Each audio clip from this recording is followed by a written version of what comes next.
હું પંડ્યા આરતી આપ જોઈ રહ્યા છો સ્પાર્ક ટુડે ન્યૂઝ સમાચાર નવસારીથી મળી રહ્યા છે। જંગી બહુમતીથી વિજય બન્યા બાદ વતન જરી પહોંચ્યા ધવલ પટેલ। વલસાડ લોકસભા બેઠક ઉપર જંગી જીત મેળવી વાંસદા પહોંચ્યા ધવલ પટેલ। વાંસદા પહોંચતા ઠેર ઠેર તેમનું સ્વાગત કરવામાં આવ્યું છે, જેમાં પૈતુક ગામ ઝરી પહોંચી ગૃહદેવી સ્થાનકમાં પરિવાર સાથે પૂજા કરી છે।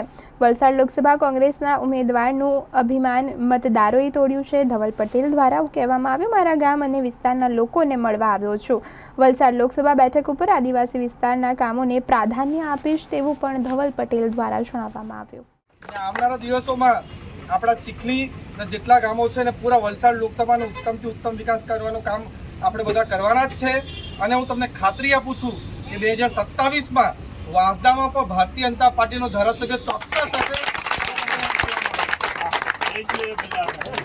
ભારત માતા કી જય। સામેવાળાને ઘમંડ હતો કે કોઈ દિવસ હરી જ નહીં શકે, અમે તો જીતેલા જ છે, પણ એ નકલી આદિવાસી ને નકલી શહેરને કાલે હરાવીને અમે બતાવી દીધું કે કોણ અસલી આદિવાસી। અને એ મોમેન્ટમ આપણે કન્ટિન્યુ રાખવાના છે, બધા આપણે સાથે મળીને કામ કરશું।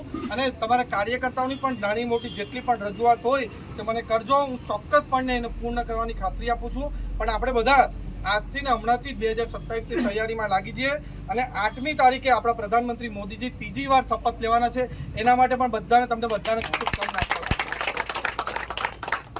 બોલો ભારત માતા કી જય। ભારત માતા કી જય। વંદે માતરમ। વંદે માતરમ। જય શ્રી રામ।